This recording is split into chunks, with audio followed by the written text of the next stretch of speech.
Assalamualaikum warahmatullahi wabarakatuh. Halo Sobat Kelautan dan Perikanan, kembali lagi di podcast Dinas Kelautan dan Perikanan Provinsi Lampung bersama saya, host Nurul Fia Kartika.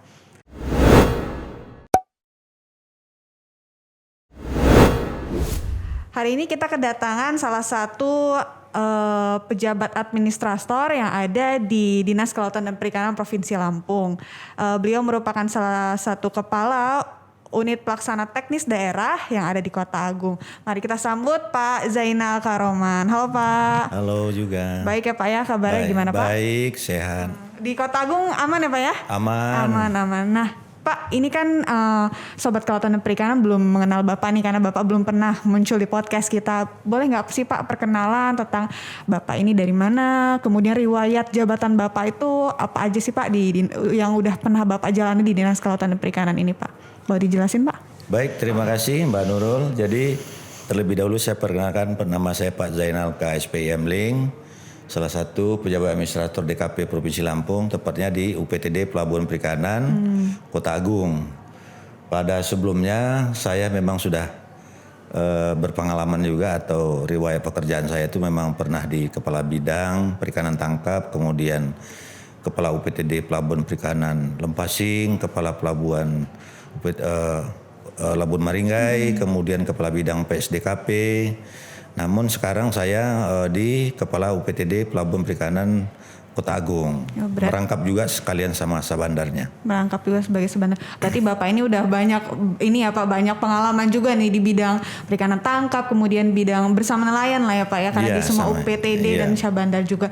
Nah, kalau boleh tahu kan Bapak ini di UPTD Kota Agung. Sebenarnya kan maksudnya UPTD itu ada banyak ya Pak, ada yang di Lempasing, ada yang di Labuan Maringgai. Nah kalau tusi dari UPTD Kota Agung ini sendiri apa sih Pak?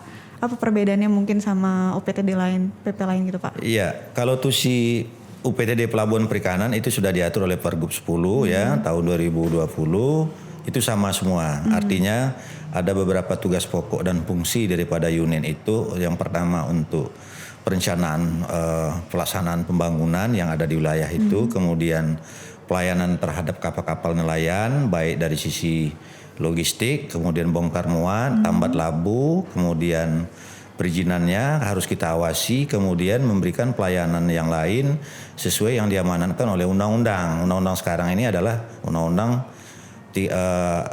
induknya adalah 3145 tentang perikanan yang sudah direvisi dengan Undang-Undang Nomor 11 tentang Cipta Kerja terhadap kapal-kapal perikanan. Jadi banyak perubahannya sekarang. Baik, perubahannya banyak, undang-undang yang udah direvisi juga ya Pak ya, berdasarkan peraturan dan kebijakan. Nah kalau misalnya tadi Pak ada tentang perizinan, berarti ini kan ada tentang syahbandaran ya. Bapak juga tadi ngomong tentang Bapak juga merangkap gitu di UPTD sebagai syahbandar. Nah boleh dijelasin nggak sih Pak, syahbandar ini tugasnya seperti apa gitu kalau di Pelabuhan Perikanan sendiri? Baik, saya melaksanakan tugas kesyahbandaran ini semenjak Pelabuhan Perikanan Lempasing ya. Dari tahun 2007 itu saya sudah melaksanakan itu. Pertama-tama sudah diserahkan oleh Perhubungan Laut kepada Perikanan, dalam hal ini KKP, dan kita di daerah adalah Dinas Perikanan Provinsi. Kemudian saya laksanakan bersama-sama dengan teman-teman pengawas maupun stakeholder yang ada yang di dalam pelabuhan. Kemudian setelah Lempasing ini berjalan, kemudian saya dapat amanah lagi di Labuan Maringgai. Labuan Maringgai saya juga merangkap di situ. Alhamdulillah sekarang untuk pelayanan kesabandaran Labuan Maringgai memang sudah jalan. Namun ada beberapa kendala yang harus kita hadapi di lapangan. Itu sudah biasa kendalanya, terutama terhadap perizinan kapal nelayan. Sebab sabandar itu adalah kata kunci mereka itu melegalkan bagi kapal-kapal penangkap atau pengangkut ikan untuk melakukan pelayaran dalam hal penangkapan maupun penangkapan ikan di laut. Nah, bicara legal mulai dari sisi identitas kapal, pengawakannya, kemudian alat penangkapnya, kemudian bongkar muatnya, itu yang harus diawasi oleh sabandar. Jadi memang tugasnya agak berat. Kita harus bisa berkolaborasi dengan instansi terkait, baik dengan jajaran PSDKP maupun Polair ya, kemudian Angkatan Laut. Kenapa? Karena tidak semua kapal-kapal nelayan kita ini memiliki identitas. Kemudian tidak semua nakoda kapal kita ini memiliki kecakapan dalam hal melakukan pelayaran. Walaupun dia kerjanya memang tiap hari, tapi pembuktiannya itu harus dibuktikan dengan perintah undang-undang. Dalam hal ini ada ankapinnya atau arkapin ya kan, kemudian minimal SKK nakodanya, di samping dengan sertifikat-sertifikat yang lain. Nah, itu terhadap pengawakan. Nah, terhadap kapal itu sendiri kita harus periksa kelaikan kapal itu, baik dari sisi keselamatan dan operasionalnya, kemudian dari sisi mesinnya, kemudian dari sisi radionya, kemudian yang lain baru persetujuan berlayar bisa kita berikan. Kemudian sekarang dengan undang-undang yang baru ini, dengan peraturan BPH Migas juga, Sabandar itu diberikan amanah juga atau tugas juga oleh undang-undang mengawasi pengisian minyak subsidi nelayan. Jadi agak berat tugas-tugas Sabandar itu. Jadi bagaimana kita akan bisa memberikan pelayanan terhadap mereka sementara identitas kapalnya sendiri yang bermasalah sekarang tidak memiliki.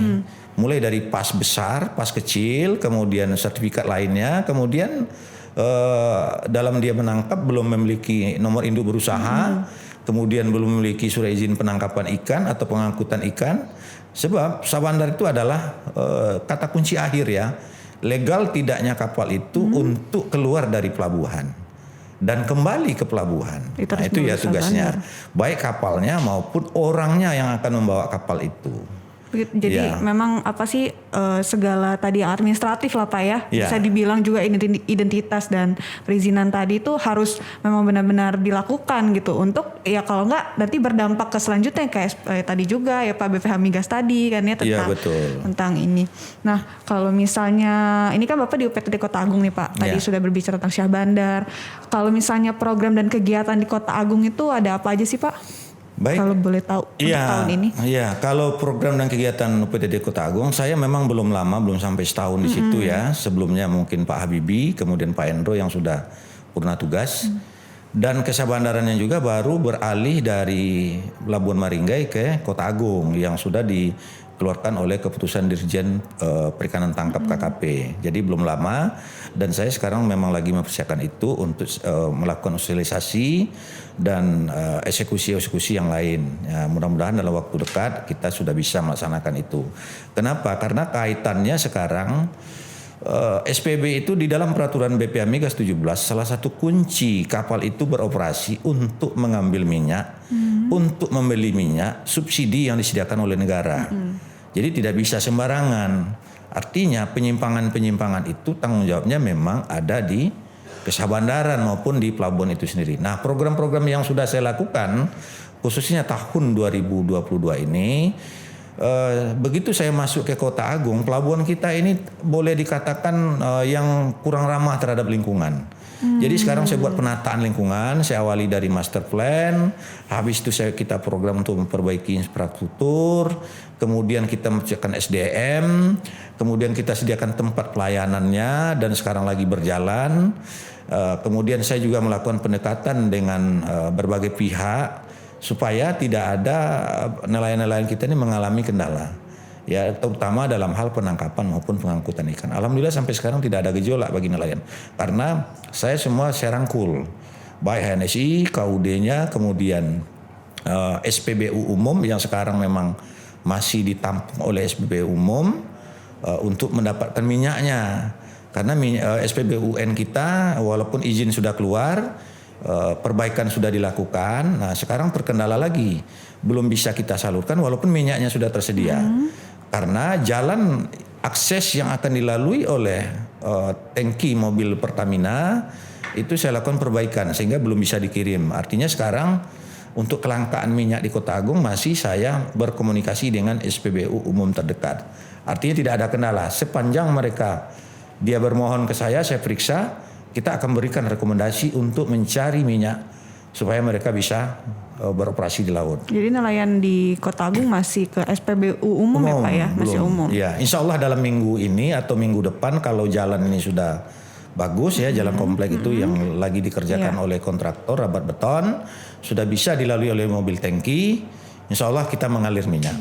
Artinya semua SPBUN kita yang sudah tidak beroperasi di Lampung ini kita upayakan seperti itu. Karena ini menyangkut juga hajat hidup orang banyak. Betul, dan menyangkut juga dari program visi misi dari Pak Gubernur kita. Ini yang harus kita jaga kestabilannya, kemudian jangan terjadi gejolak maupun inflasi ya yang ada di tempat itu sendiri. Jadi kita berupaya terus berkomunikasi terus dengan pihak-pihak yang melayani daripada kebutuhan masyarakat nelayan. Betul Pak, karena juga terjadi kenaikan juga ya Pak ya. Iya. Itu juga salah satu akan berpengaruh juga. Iya, untuk program pembangunan tahun ini kita laksanakan pembangunan kantor pelayanan kesabandaran yang lagi berproses.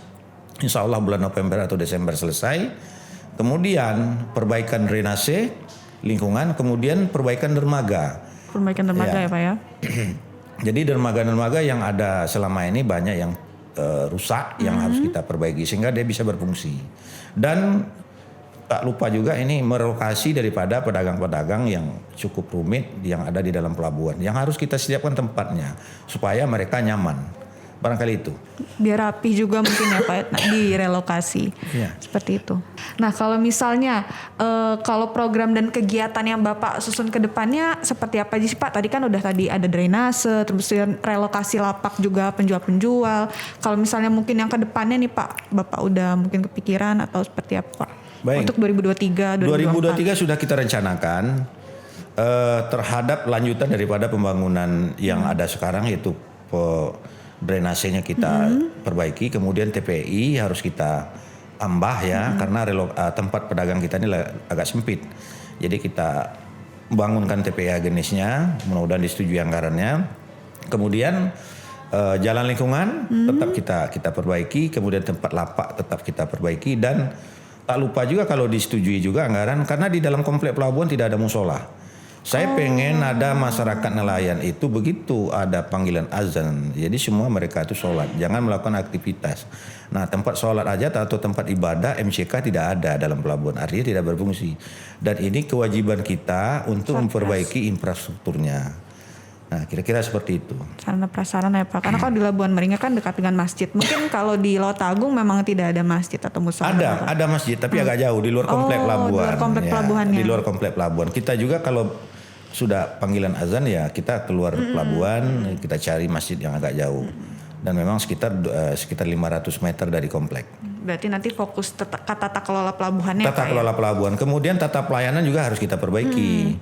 Tata pelayanan di pelabuhan perikanan itu sewakiannya seperti lempasing. Jadi kapal itu keluar masuk ada namanya lapor kedatangan. Itu tugas bandar.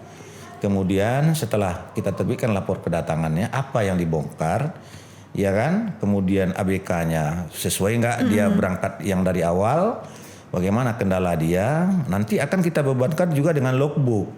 Ya, tapi itu bertahap.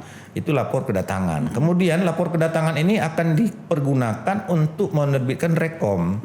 Rekom pembelian minyak subsidi atau minyak tertentu. Nah, setelah lapor kedatangan, dia bongkar ikan di TPI, diperiksa, kemudian baru bisa ikan itu keluar dari dermaga maupun TPI, kemudian baru bisa ke pasar-pasar lokal atau keluar lokal.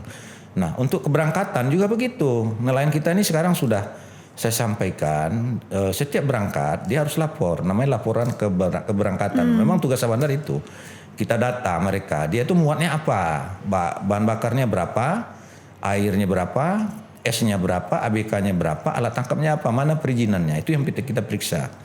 Karena kalau sudah terjadi peristiwa hukum di laut, ya tidak lepas daripada proses lidik dan sidik, pasti naik ke meja persidangan. Ini yang kita lakukan pencegahan seperti itu.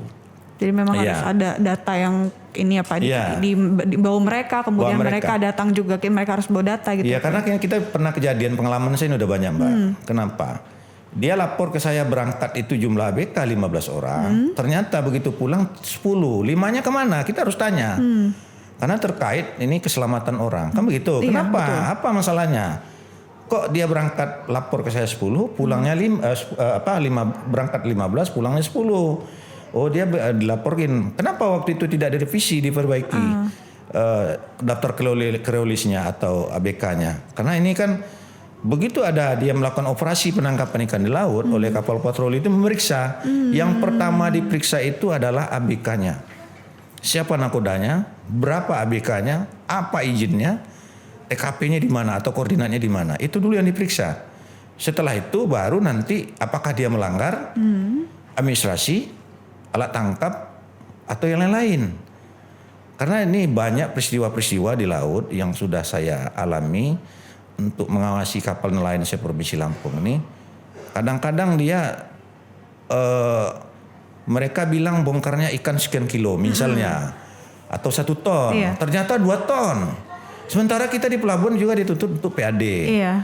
Itu ada yang itu bukan rahasia umumnya begitu. Nah, jadi kita coba nanti ke depan program penangkapan ikan terukur.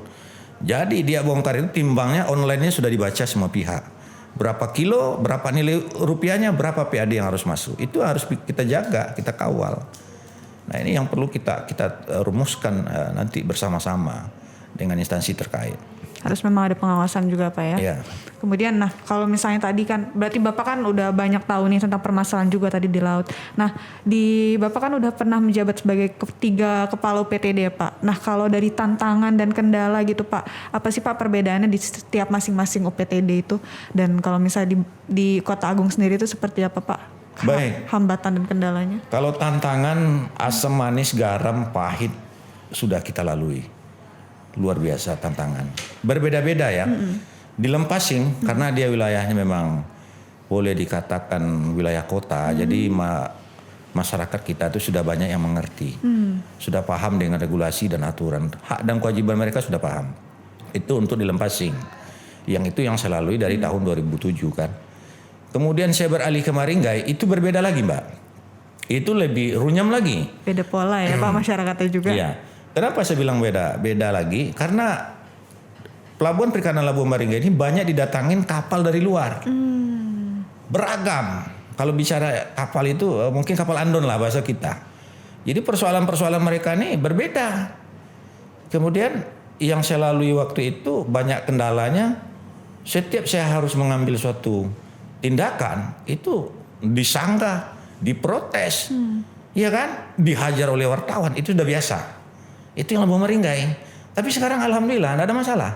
Karena kata kunci sekarang yang tidak mau patuh terhadap regulasi, saya tidak akan berikan rekomendasi minyak. Itu kata kunci. Mereka nggak bisa berlayar ya Pak? Nggak bisa berlayar atau berdayung aja monggo. Jadi memang kita harus berani ngambil keputusan yang seperti itu. Nah, Kota Agung nilai lagi nih, rumit lagi. Kenapa saya bilang rumit? Jangankan kapal itu memiliki perizinan usaha penangkapan ikan, identitas kapalnya aja nggak punya. Dalam arti pas besar maupun pas kecil. Ini tugas berat lagi. Nah, sekarang kita dorong mereka ini untuk melakukan identitas kapal dengan hubla. Dan kebetulan ada hubla sekarang namanya gerai pembuatan pas kecil atau pas besar. Pas besar itu adalah suatu identitas kapal yang perintahnya undang-undang pelayaran maupun undang-undang perikanan. Jadi setiap kapal yang beroperasi di laut, baik kapal penangkap, pengangkut maupun niaga, wajib hukumnya memiliki identitas karena dia harus mengibarkan bendera di situ. Apakah benderanya negara Republik Indonesia atau luar negeri. Jadi itu dulu identitas. Setelah itu pengawakannya. Mereka ini betul nggak ahli dalam melakukan aspek keselamatan dan keamanan pelayaran. Nah, dibuktikan dengan sertifikatnya apa? Ankapin, Arkapin atau SKK minimal. Nah, ini berat untuk Kota Agung ini sama sekali. Mohon maaf saya. Karena ini memang baru 1 tahun lebih kurang, jadi tantangannya luar biasa ini. Tapi ini harus kita lalui. Kenapa? Karena pelimpahan kewenangan ini sekarang dari pusat itu sudah ke daerah, dari hubla sudah ke DKP daerah. Ya kan? Dulunya sebelum ada undang-undang yang pengawakan dan sertifikat kelaikan kapal itu ditangani oleh hubla. Sekarang KKP, DKP. Contohnya, sertifikat kelaikan kapal sekarang itu ditangani oleh KKP. KKP ya. Dulu 2007 saya baru surat persetujuan melayar saja. Nah sekarang tidak. Yang ditangani oleh hubla sekarang hanya pas kecil dengan pas besar ya Pak. Gros aktanya atau bukti kepemilikannya. Sisanya itu sudah di KKP. Nah sekarang kendala atau tantangan kita di daerah, siap enggak kita, SDM kita untuk melakukan itu. Karena ini menyangkut hajat orang. Iya kan? Yang namanya tipikal nelayan kita ini kebanyakan pendidikannya SD. Ada yang tidak bersekolah. Dia tidak paham dengan nangkap. Dia tidak paham dengan peraturan. Dia pahamnya nangkap ikan. Ada yang di Maringgai pernah saya diprotes oleh nelayan ya, pengalaman saya. Dia bilang begini, Pak, ini kan laut-laut Tuhan, ikan-ikan Tuhan, kenapa kami diatur? Ya benar Pak. Saya bilang sederhana jawaban saya. Akhirnya dia melunak. Bapak sekarang hidupnya di mana, saya bilang? NKRI. Nah, Bapak harus ikut aturan NKRI. Bapak KTP mana? Lampung, Pak. Ikuti aturan Lampung. Kita punya gubernur, punya bupati, wali kota. Ikuti. Akhirnya sadar mereka. Itulah tugas kita untuk membina, membimbing, menyadarkan para nelayan seperti itu. Baru nanti proses yang lain bisa jalan. Kira-kira begitulah tantangan beratnya yang harus kita laksanakan, karena ini sudah perubahannya itu luar biasa. Dulu kewenangannya instansi lain, sekarang sudah di daerah.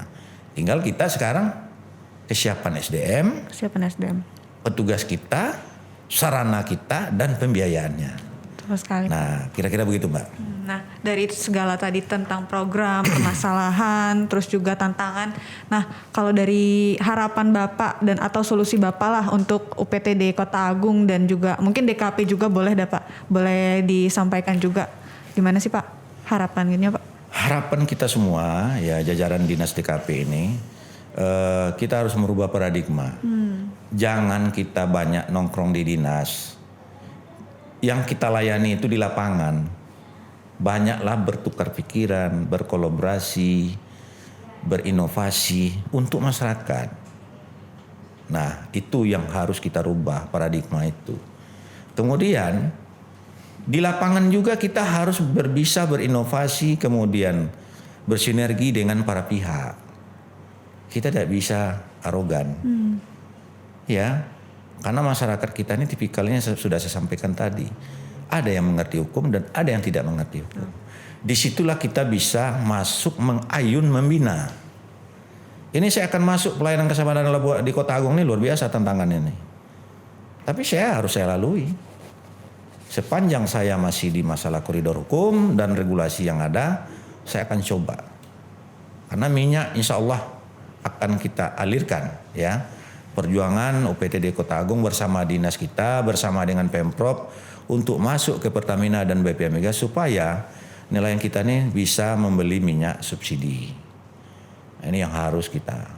Kemudian harapan saya juga, kita harus banyak pelatihan teknis. Ya, pelatihan teknis terhadap mutu, terhadap pengawakan kapal, kemudian tata operasional pelabuhan, kemudian teknis penangkapan ikan, sehingga apa? Apabila suatu kebijakan pusat itu berubah dan harus diserahkan ke daerah, kita sudah memiliki SDM. Kita siap Pak ya? Siap gitu. Jangan kita ketinggalan dengan provinsi-provinsi lain. Karena luar biasa kewenangan yang diberikan, kemudian masyarakat kita memang menunggu itu yang harus kita ayomi, kita bina, kita lalui. Jangan sampai mereka bermasalah hukum di laut. Tapi insya Allah selama ini sepanjang mereka melakukan pelanggaran di laut, kalau ada penyelidikan atau penyidikan yang dilakukan oleh penyidik, pasti klarifikasi dan konfirmasi ke saya. Dan saya akan memberikan perlindungan atau bantuan sesuai dengan perda yang sudah saya gagas tahun 2014-15 dan sudah diundangkan oleh daerah kita. Artinya perda perlindungan nelayan. Itu salah satu gagasan waktu saya di bidang. Kenapa? Karena setiap ada persoalan di laut, nelayan ini jadi korban. Dan saya tidak bisa diam seperti itu. Dari sisi manapun saya harus masuk membela mereka, tapi mereka juga harus sadar dan patuh juga apa yang kita berikan. Regulasi dan kebijakan kira-kira kita, seperti ya? itu. Ya. Nah, tadi Sobat Kelautan dan Perikanan udah banyak banget ilmu dan pengalaman lah dari Pak Zainal Khoroman yang diceritakan nih. Saya juga banyak belajar gini Pak tentang dari UPTD sendiri, kemudian perizinan dan tadi ya banyak ya. Nah, Sobat Kelautan dan Perikanan, sekian podcast pada hari ini. Untuk info lebih lanjut dapat melihat sosial media dari Dinas Kelautan dan Perikanan. Kita ada IG Kelautan Perikanan LPG Lampung, kemudian ada FB Kelautan Perikanan LPG dan juga web kita dkp.lampungprof.go.id. Nah, Pak Zainal terima kasih ya Pak udah datang ke podcast DKP memberikan ilmu tadi juga. Mungkin Sobat Kelautan dan Perikanan banyak nih yang bakal bertanya nih ya Pak ya, apalagi nelayan-nelayan semoga menonton juga ya Pak. Apalagi yang di Kota Agung. Jadi tahu untuk program dan kegiatan di Kota Agung ke depannya seperti itu Pak. Baiklah, Sobat Kelautan dan Perikanan, sampai jumpa di podcast DKP selanjutnya. Bye. Terima kasih.